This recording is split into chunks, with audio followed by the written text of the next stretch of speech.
All right, today we're jumping into a really fascinating report from JP Morgan. It's about a huge social and economic shift that's happening right now in China. It's all about how the simple act of living alone is creating this powerful new market, a market for human connection. And it all starts with just one number. Here it is, 25%. Think about that for a second. Right now, a full quarter of all households in China are single-person homes. Just one person. That single statistic is really the key to understanding this entire story. And what's really wild is just how fast this all happened. I mean, look at this. Just 20 years ago, that number was only 8%.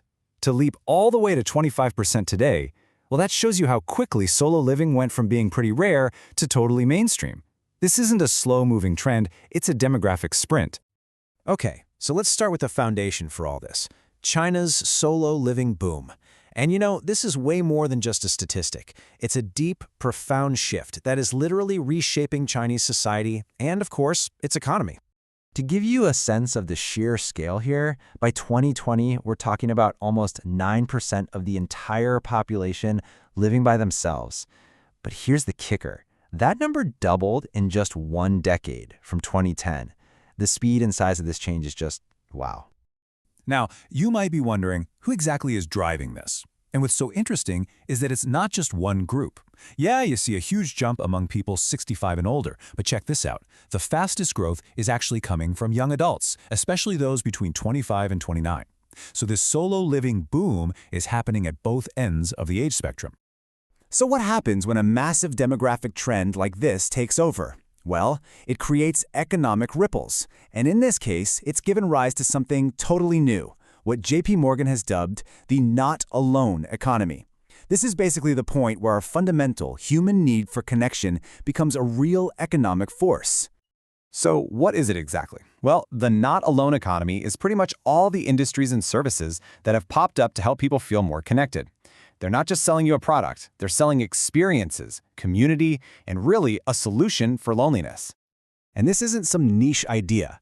The report itself says this new economy is quietly emerging and is being powered by a deep human need. When you have millions of people with more free time and a powerful desire for social connection, you've got the perfect recipe for a major market opportunity. But to really get what's going on with this new economy, we first have to understand the problem it's trying to solve. And the report gives us a great way to think about it by breaking loneliness down into 3 different types. So here they are. First, there's intimate loneliness. That's the absence of a close partner or immediate family. Then you have relational loneliness, which is the feeling that you don't have enough meaningful friendships. And finally, there's collective loneliness, which is that sense of not belonging to a wider community or group. Now, this is where it gets really important. Look at which type is most common in China. It's not the lack of a partner. The biggest piece of the pie is relational loneliness, the need for good friends and social activities. Right behind that is collective loneliness. So the biggest demand isn't necessarily for romance, it's for friendship and community. So this begs an interesting question. When you think of a lonely person, who comes to mind? Well, the answer might actually surprise you. Get this. According to the World Health Organization, it's not the elderly who report the highest rates of loneliness, it's teenagers and young adults. This just completely flips the common stereotype on its head and tells us that the hunger for connection is strongest among the young. Okay, so we've got this massive demand for connection. How are businesses actually stepping in to meet it? This is where we get to see the not alone economy really come to life. The report zeroes in on 4 key areas that are perfectly positioned to grow from this.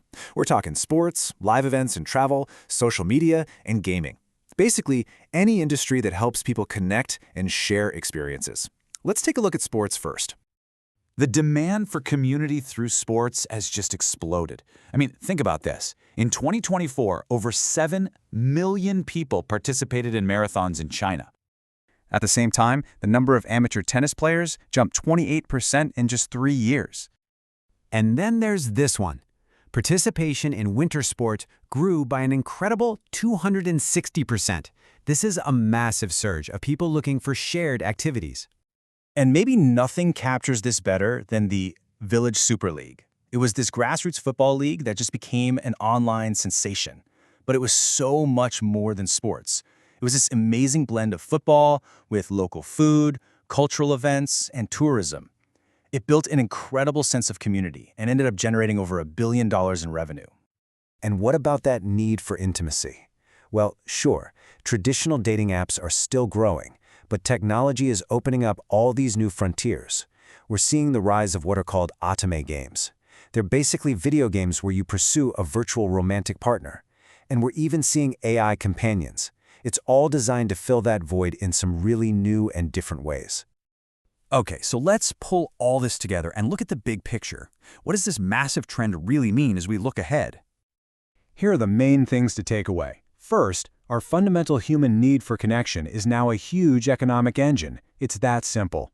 Second, businesses that do more than just sell a product, the ones that build a genuine community, are setting themselves up for long-term success. And finally, living alone often frees up time and money, and that spending is flowing directly into experiences like sports, travel, and entertainment. And all of this leaves us with one final big question to think about. As our economies get better and better at packaging and selling connection to us, what does that mean for our own ability to go out and find it for ourselves organically? It's a fascinating thought, right? Where commerce and one of our most basic human needs collide. Thanks for joining us.